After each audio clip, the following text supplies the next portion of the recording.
Brandy செய்திகள். அமெரிக்க பொருளாதாரத்தை தாங்கி பிடிக்கிறதா ஏஐ?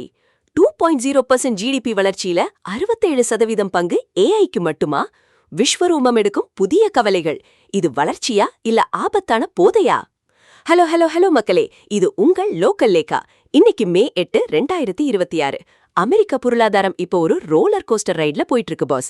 2026 முதல் காலாண்டுல ஜிடிபி 2.0% உயர்ந்திருக்குன்னு வெள்ள மாளிகை காலரை தூக்கி விட்டுக்கிட்டாலும் அதுக்கு பின்னாடி இருக்கிற ஒரு ஷாக்கிங் தகவல் இப்ப பொருளாதார நிபுணர்களை ஆடி போக வச்சிருக்கு. மொத்த வளர்ச்சியில 67% வெறும் ஏஐவால தான் வந்திருக்குன்னு சொல்றாங்க.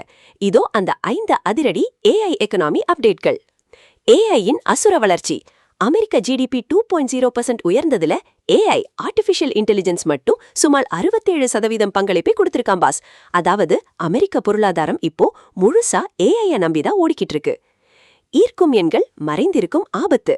நம்பர்கள் பார்க்க ரொம்ப இம்ப்ரெசிவா இருந்தாலும் ஒரு குறிப்பிட்ட துறையை மட்டுமே ஏஐயை பொருளாதாரம் அளவுக்கு அதிகமா நம்பி இருக்கிறது நீண்டகால ஸ்திரத்தன்மைக்கு ஆபத்துன்னு எக்கனாமிஸ்ட் வார்னிங் கொடுக்கறாங்க. பேலன்ஸ்ட் growth எங்கே? மற்ற துறைகளான உற்பத்தி, விவசாயம் மற்றும் சேவை துறைகளை விட ஏஐ செக்டார் மட்டும் ராக்கெட் வேகத்துல போறதுனால எதிர்காலத்துல ஒரு சமநிலையற்ற வளர்ச்சி ஏற்பட வாய்ப்பிருக்கு பாஸ். ஸ்திரத்தன்மை கேள்விக்குறி. ஒருவேளை ஏஐ துறையில ஏதாவது ஒரு சின்ன சரிவு ஏற்பட்டா கூட அது மொத்த அமெரிக்க பொருளாதாரத்தையுமே சரிச்சிடும்னு நிபுணர்கள் பயப்படுறாங்க. எல்லா முட்டைகளையும் ஒரே கூடையில வைக்காதீங்கிற பழமொழிதான் இப்போ அமெரிக்காவுக்கு ஞாபகப்படுத்தப்படுது. Delhi to Washington. அமெரிக்காவோட இந்த ஏஐ ஆதிக்கம் உலக நாடுகளோட பொருளாதாரத்தையும் பாதிக்கும்.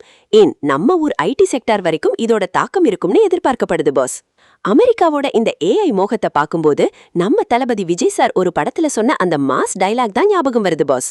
ஒரு மிஷனை நம்பி நீங்க எவ்வளவு தூரம் வேணும்னாலும் போகலாம். ஆனா அந்த மிஷனை உங்களை ஓட்ட ஆரம்பிச்சா அதுக்கு பேரு வளர்ச்சி கிடையாது, வீழ்ச்சி. இப்போ அமெரிக்காவுக்கு அந்த மிஷன் பயம் வந்துருச்சு பாஸ். ஏஐ மட்டுமே நம்பி அமெரிக்கா எடுக்கிற இந்த ரிஸ்க் சரியா இல்ல இதுதான் எதிர்காலமா? உங்க போல்ட் கமெண்ட்டை போடுங்க. உலக பொருளாதாரத்தோட இந்த டெக் திருப்பங்களுக்கு தொடர்ந்து இணைந்திருங்கள். ஸ்டே டியூன்ட் வித் பிராண்டி செய்திகள். Stay tuned. உண்மையை லவுடா சொல்வோம், குயிக்கா சொல்வோம். This is local Lekha signing off. Keep வாட்சிங். Bye bye. அமெரிக்காவோட இந்த ரோபோட்டிக் வளர்ச்சிக்கு ஒரு விசில போடுங்க பாஸ்.